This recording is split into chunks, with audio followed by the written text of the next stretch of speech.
Hello, we are going to get started today by going over our I can statements for this lesson. So number 1 is I can list properties as observable or measurable. Number 2, I can express the observable differences between a solid, liquid, and gas. And number 3, I can make observations and measurements to identify materials based on their properties. So today we're going to be talking about matter. So we're going to go to this. So I'm just going to read this to you. It says, are you a hot fudge sundae type of person? Maybe you love warm apple pie. And we can't forget gooey, delicious cookies. No matter what kind of dessert is your favorite, each has certain properties that make it so good. Think of hot, smooth, liquid fudge on your ice cream, or a nice, flaky, warm crust on your pie. Before you start licking the screen, you should know that all of this has to do with the scientific properties. So we're going to look at these 3 states of matter. We have the wood chair, the milk, and the air. Now, each of these is describing a different property: a solid, a liquid, and a gas. Which one do you think is which and why? Pause the video and take a moment to think.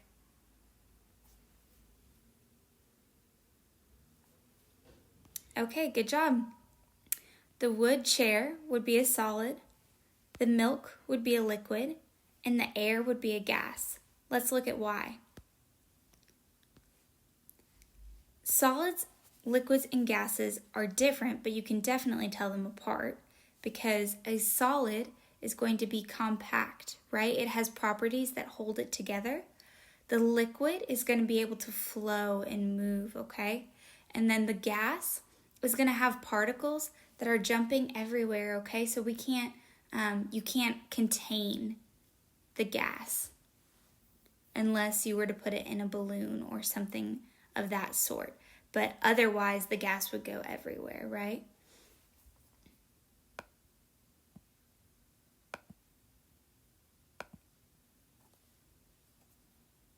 So we're going to talk about observable properties first. So when we think observable properties, I want you to think of things you can look, that you can see and you can feel, okay? So things we can see and feel. One thing we can see is color. So you're going to notice right here the different colors of solids, liquids, and gases. Now, a lot of the time, the gas is going to be clear. But there are some times where gases have a color. So take this soda for instance. We would say this soda is brown, which would make us think that it could be Coke, it could be root beer, it is a brown soda. And then there's this colorless liquid. We would probably guess that that is water, but it could be something else. It could be Sprite. It could be a clear seltzer water.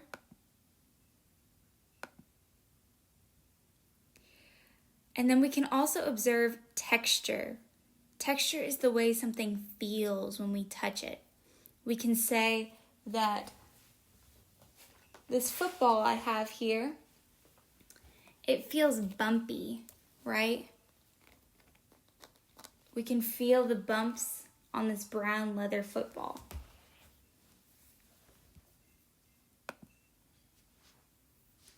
And then there's a lot of different textures that we can feel. We can feel smooth, we can feel rough, bumpy, grainy. We can feel slippery. We can feel sticky or smooth. And then it is difficult to talk about texture when it comes to gases because it's hard to contain them. And you can't feel gases, right? They escape. So we're going to keep going, and we're going to go on to talk about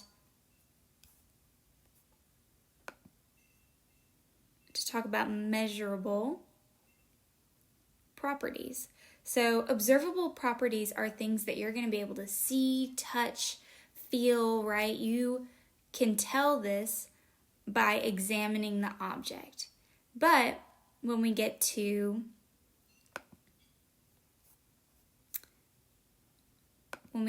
measurable, this is something you can't just tell by looking at the object or feeling the object. This is something that you have to use a tool for. So, in this case, a thermometer can be a tool that we use to measure the hotness or coldness of an object, okay? So, we're going to read this quickly together. Other properties need to be measured in order to describe them. Can you observe the temperature of mac and cheese? One property that can't be observed directly is temperature, right? So you can't observe this unless you use a tool like a thermometer. So temperature is a measure of how much heat something has. It is often measured in degrees Celsius or degrees Fahrenheit. We measure temperature in degrees Celsius in science. So you've probably heard degrees Fahrenheit. That's normally what we use to measure the weather here in the United States, but a lot of places use Celsius, and that's what science uses as well. So when we talk about solids, liquids, and gases, okay, when we talk about water being a solid, liquid, or a gas, we're talking about it melting. When it's a solid first, it's ice, okay? And we know that ice is really cold, but when it melts, it becomes a liquid. And in this liquid state, it can freeze back to being a solid, or it can evaporate and become a gas, okay? And that gas would be steam. So if you've ever been cooking and you see the water boil up and then steam starts to enter the air, that's that liquid evaporating, okay? It's boiling. So we're going to take a closer look at matter. I want you to take a second and try to do some of these by yourself. I want you to think about the color, the texture, what you think the temperature would be. We can't measure the temperature because we don't have that tool. We don't have the thermometer. But take a moment to pause this and decide what the color and texture and what you think the temperature would be.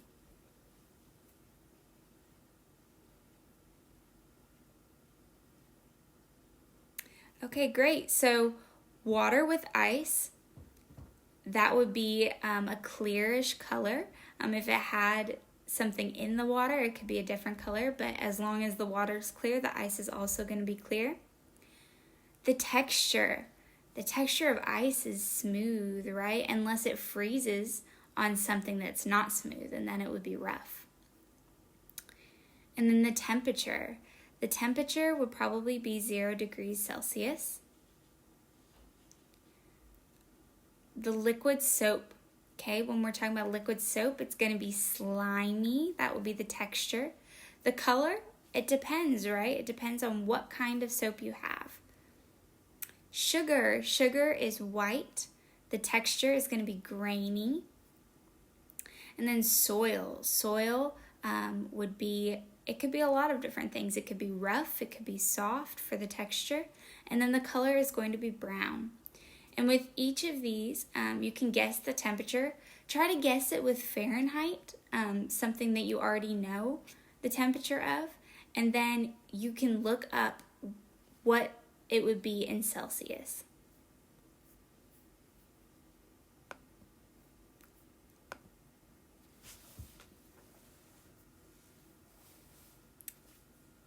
All right, and we're going to keep going.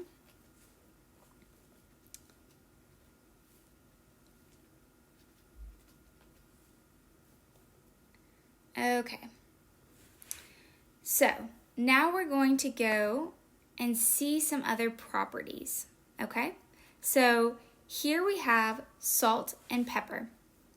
Salt and pepper, you can tell the difference with observable properties because you can see that one is black and the other is white. But if we keep going down, we have baking soda and powdered sugar, and these look very similar. Okay, they're both white, they're both powdery, and it's going to be hard for us to tell the difference. So here are some things that you could look at when looking at properties. And before we go any further, it's really important to note that in science, we never taste unknown substances, right? If it were baking soda or powdered sugar, it probably wouldn't hurt us if we just had a little bit, but we don't always know the substance when we're looking at it, so it's important not to taste it. So let's look at these for a second. We can measure, or we can look at a substance by its color, attraction to magnets, solubility, conductivity, and hardness. So when we talk about magnetism, we're talking about if the substance is attracted to a magnet, if it would stick to that magnet. If it does stick to the magnet, that means that there is a metal in the substance. When we talk about solubility, we're talking about how fast it dissolves in water. Okay, and so some substances would be easy to do this with. We could do that with sugar. We could do it with the baking soda. We see how fast it dissolves in the water. Conductivity.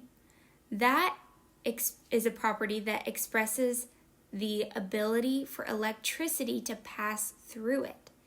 If electricity can pass through the substance, that means it has a charge, right? And it conducts the electricity. It conducts the charge.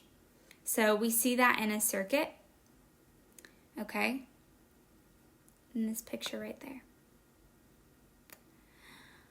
And then we have hardness. So hardness is a description of how easy it is to scratch or break a substance, okay? How easy it is. And let's think about chalk, okay? If you were to take chalk and just kind of put your fingernail in it a little bit, it would break, right? It would dent the chalk, and if you pushed really hard, it would actually break. But something like this coin, for example, if you pushed your fingernail into it and tried to rub it, it wouldn't break. So different substances have different hardnesses. So we can use all of those things to classify states of matter.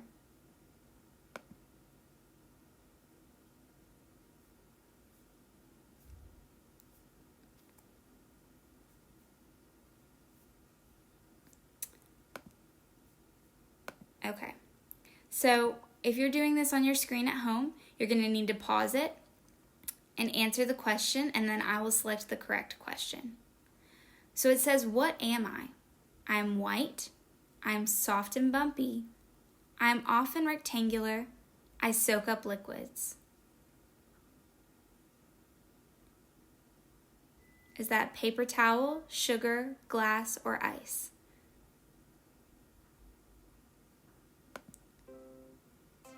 It's a paper towel.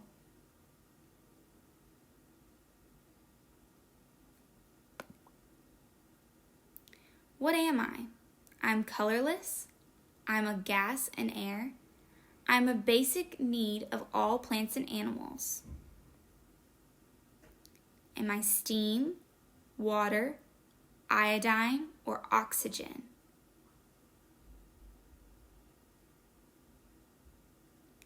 It's oxygen. It's a basic need of all animals to breathe in oxygen. I am cold. I am a solid, but I turn into a liquid if my temperature rises. Am I air, ice, soda, or soil? Ice.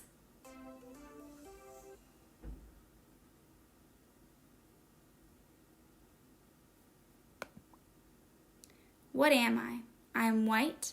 I am soft and bumpy. I am often rectangular. I soak up liquids. And we actually started with this one. So good job, guys.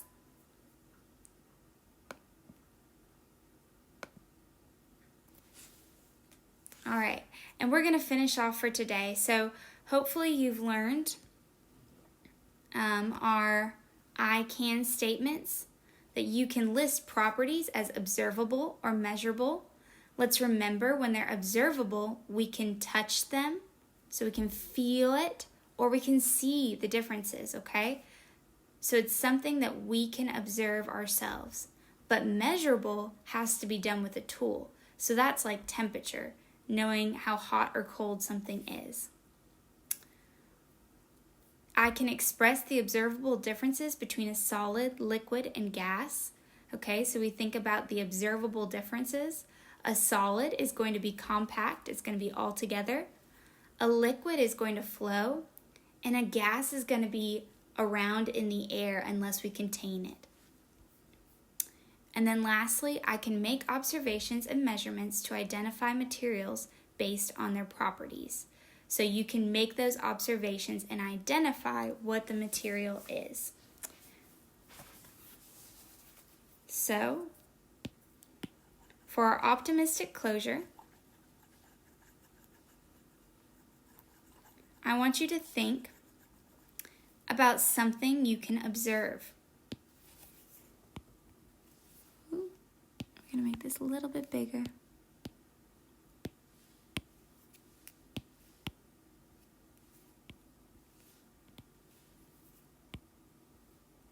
What is something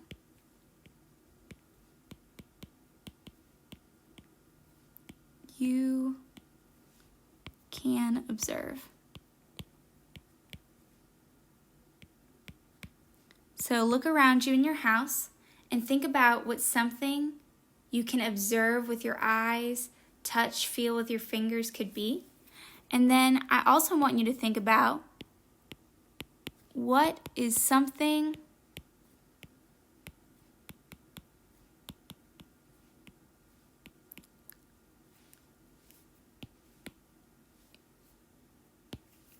you can measure? So when we think about measurement, we want to think about using tools, and we talked about temperature specifically. So what's something that you can measure the temperature of? How would you measure the temperature? Okay, I'll see you guys later. Great job today.